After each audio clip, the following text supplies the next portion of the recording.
మోకాల నొప్పులకు ఎటువంటి సర్జరీ లేకుండా ఎపియాన్ పెయిన్ క్లినిక్ అందిస్తున్న అత్యాధునిక చికిత్స.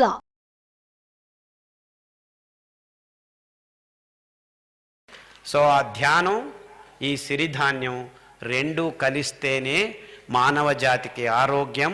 ఆ యోగా సాధనకు అతి ముఖ్యమైన పరికరాలే మన ఆహారం.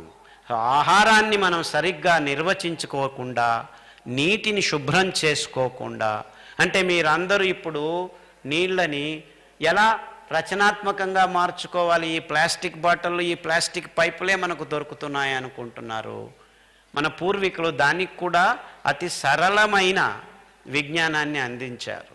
మొత్తం ప్రపంచంలో రాగి ఉపరితలం మీద ఈ రుణాత్మక కణాలు చాలా స్వతంత్రంగా తిరుగుతుంటాయి. అంటే అవి ఇలా తిరుగుతూ ఉండటం వల్ల నీటిలో ఉన్న కల్మషాల్ని అవి దారిలోకి తీసుకొచ్చి రాగి ప్లేట్ మీద అంటుకునేట్టు చేస్తాయి. అది వైరాణువులు కావచ్చు, సూక్ష్మజీవులు కావచ్చు, రసాయనిక పదార్థాలు కావచ్చు, ఈ భయంకరమైన విష పదార్థాలు కూడా కావచ్చు, పెస్టిసైడ్స్ కానీ ఏమైనా కానీ. అంటే మీరు నీళ్ళని రాగి పాత్రలో ఉంచడం కానీ, మట్టి కుండలో ఒక 20 లీటర్ల మట్టి కుండలో ఇలాగా తామ్ರದ ఫలకం అంటారు దీన్ని, 3 ఇంచి 15 ఇంచులు ఉన్న ఈ తామ్ರದ ఫలకాన్ని రాత్రికి నిల్వ ఉంచితే ఆ నిల్వ ఉన్న నీళ్ళల్లో ఈ రుణాత్మక కణాలు ఈ ఉపరితలం మీద తిరగటం వల్ల ఆ నీళ్ళల్లో ఉన్న కల్మషాలు దీని మీదకి వచ్చేస్తాయి.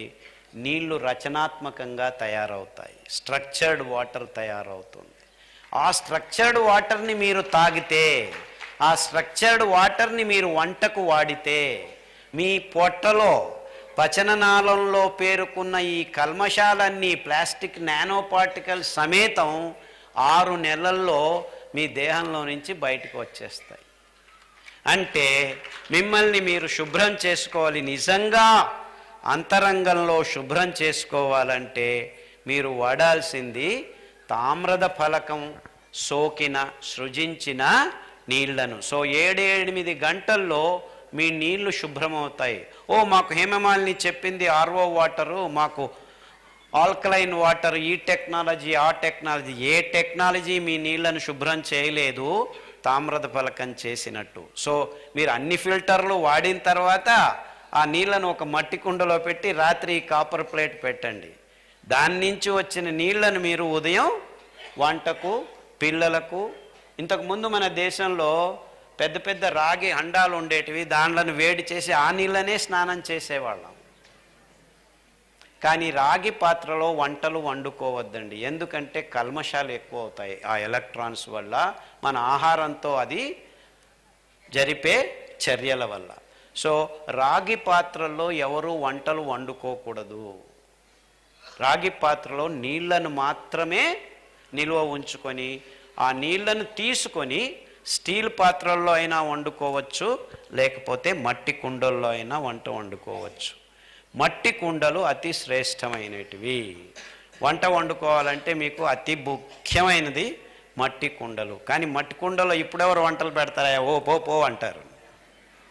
కానీ నిజంగా మీకు ఆరోగ్యం కావాలంటే, నిజంగా యోగ సాధన కావాలంటే మీరు మట్టి కుండల్లోనే వంట వండుకోవాలి. అంటే పెద్ద పెద్ద సభలు జరిగినప్పుడు మట్టి కుండలో వంటలు ముందు వండేవాళ్ళు, ఇప్పుడు వండేదానికి వీలు కాదు. కానీ అందరూ ఎప్పుడు ఇలా సభల్లో ఉండరు కదా, ఇంటికి వెళ్తారు. సో అందరూ ఇళ్ళల్లో ప్రతిదినం భోజనాలకు మట్టి కుండల్లో వంటలు వండుకొని తినడం మొదలు పెట్టండి. మట్టి కుండలు లేకుంటే స్టీల్ పాత్రలు న్యూట్రల్గా ఉంటాయి, ఓకే అవి.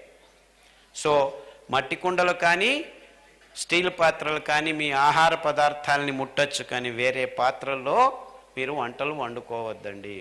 ముందు ఈ రాగి పాత్రకు కళాయి అని వేసేవాళ్ళు, ఇప్పుడు ఆ టెక్నాలజీ మాయమైపోయింది. సో మీరు ఇప్పుడు నాన్ స్టిక్ పాత్రలు వస్తున్నాయి, ఈ పాత్రలు అంతా ప్లాస్టిక్ ఉంటుంది. సో ప్లాస్టిక్ను మీరు నోట్లో వేసిన దోశలు, ఇడ్లీలు, సాంబారు అంతా ప్లాస్టిక్ డబ్బాల్లో, ప్లాస్టిక్ పాత్రల్లో, ఈ నాన్ స్టిక్ పాత్రల్లో మీరంతా వంటలు చేసుకొని, ఇది చాలా ఈజీ, అనుకూలమని ఈ టెక్నాలజీ పేరులో అందరూ డబ్బులు చేసుకునేదానికి ఈ వంటలు ఈ రకంగా మొదలుపెట్టారు. సో టెక్నాలజీ మీకు అనుకూలం చేస్తుంది కానీ ఆరోగ్యం తీసుకురాదు. మీరు శ్రమించాలి, కొద్దిగా పనులు చేసుకోవాలి. సో వంటలు కూడా నువ్వు 2 నిమిషాల్లోనే నూడిల్స్ అని అమితాబ్ బచ్చన్ చెప్పడం మొదలుపెట్టాడు పిల్లలకని. పిల్లలు ఏంటి మేము తింటున్నామని అందరూ తినడం మొదలుపెట్టారు. ఆ నూడిల్స్ తినడం మొదలుపెట్టిన తర్వాతే అందరికీ డయాబెటీస్ ఎక్కువైంది. దాంట్లో చాలా భయంకరమైన అంశాలు ఉన్నాయి. సో ఇలా టెక్నాలజీ, సైన్సు, ప్రగతి అనే పేరులో, విజ్ఞానం అనే పేరులో మనం నెగిటివ్ సైడ్కి వెళ్తున్నాము. రుణాత్మకంగా మనం మన జీవనాల్ని గడుపుతున్నాము. ఎప్పుడైతే మనం ప్రకృతి వైపుకు వెళ్తామో, ఇది మన పూర్వీకులు సాధువులు వందల వేల సంవత్సరాల నుంచి ఎక్కడికి వెళ్ళినా రాగి కమండలం తీసుకెళ్లేవాళ్ళు. సో వాళ్ళకి కోపం వచ్చినా ఇష్టమైన నీళ్ళు ఇలా తీసి ఇలా వేసేవాళ్ళు. శాపం ఇవ్వాలన్నా వరం ఇవ్వాలన్నా. అంటే ఆ స్ట్రక్చర్డ్ వాటర్స్తో, ఇన్ఫ్యాక్ట్ వాటర్ మాలిక్యూల్ కూడాను chemical structure is like pyramid. ఆ ఎలక్ట్రాన్స్ 2 అలా ఉంటాయి. ఇక్కడ హైడ్రోజన్ ఉంటుంది. మొత్తం పిరమిడ్ స్ట్రక్చర్ అవుతుంది, టెట్రాహెడ్రల్ స్ట్రక్చర్. అంటే మన దేహంలో అతి ముఖ్యంగా ఉన్న కార్బన్ను, వాటరు, సూక్ష్మాతి సూక్ష్మ స్ట్రక్చర్ పిరమిడ్. అందుకే పిరమిడ్ లోపల ధ్యానం చేయండి అంటున్నారు. సో ఏ రకంగా చూసినా ధ్యానానికి మనకు కావాల్సిన అతి అద్భుతమైన అంశము నీళ్లు, బొగ్గు. ఆ రెండింటిని శుభ్రంగా మన దేహంలోకి తీసుకోవడం మొదలు పెడితే ఆరోగ్య దేహం తయారవుతుంది. ఆరోగ్య దేహంతో మీకు యోగ సాధన అతి సులభమవుతుంది. అంటే మీరు యోగా చేయాలనుకొని కూర్చున్నా కానీ నెమ్మదిగా కూర్చోవాలంటే మీ పొట్టలో ఈ సిరిధాన్యాలు, ఈ రచనాత్మకమైన నీరు పోవడం మొదలు పెడితే మీకు 3 వారాల్లో తేడా తెలుస్తుంది. కూర్చొని యోగా చేసేటప్పుడు, ధ్యానం చేసేటప్పుడు కూడా నెమ్మదిగా కూర్చోగలుగుతారు. ఎంతవరకు అంటే ఈ సిరిధాన్యాలు, ఈ రచనాత్మక నీళ్లను తాగుతూ ఉంటే, నేను మీతో ఇప్పుడు మాట్లాడుతూ ఉన్నా కానీ ధ్యానం చేస్తున్నాను. నేను ధ్యానం కూర్చొని చేస్తేనే కాదు, 24 గంటలు ధ్యాన సహితులు కావాలంటే మీరు ఇలా మీ దేహాన్ని ఆరోగ్యం వైపుకు తీసుకెళ్ళాలి అని నా మనవి. ఎప్పుడైతే మీకు దేహంలో ఆరోగ్యం సుందరంగా నర్తనం చేస్తుందో అప్పుడు నిజమైన యోగం మీ దేహంలో తాండవం ఆడుతుంది. విచ్చలవిడిగా యోగా ధ్యానానికి మీ దేహం, మనస్సు సిద్ధమవుతుంది. కాబట్టే మీ గురి యోగమైతే, మీ గురి ధ్యానమైతే మీరు ఆహారాన్ని క్షుణ్ణంగా, ప్రజ్ఞాపూర్వకంగా సేవనం చేయడం మొదలు పెట్టండి అని చెప్పేదానికి, మిమ్మల్ని అందరినీ విన్నవించుకునేదానికి ఇంత దూరం వచ్చాను. నాకు ఈ అవకాశాన్ని ఒదిగించిన మహానుభావులు, పత్రి మహానుభావులు గారికి, ముఖ్యంగా వెంకటేశ్వరరావు గారికి మరియు అందరి ఆర్గనైజర్స్కి నా హృదయాంతరాల నుంచి కృతజ్ఞతలు. సిరిధాన్యాల గురించి నాకు 1 గంట సమయం ఇచ్చారు. ఇప్పుడు ఆల్రెడీ 1 గంట అయింది. అందుకే సిరిధాన్యాల గురించి పూర్తిగా వివరాలు చెప్తాను. కూర్చోండి, చెప్తాను. 5 పేర్లు కాదు, చెప్తాను. 5 ధాన్యాల్ని గుర్తించాము. అరికలు, సామెలు, ఊదలు, కొర్రలు, అండుకొర్రలు. ఈ 5 ధాన్యాలు తమ తమ పీచు పదార్థాల్లో మన దేహంలో ఉన్న అంగాంగాల్ని శుద్ధం చేస్తాయి.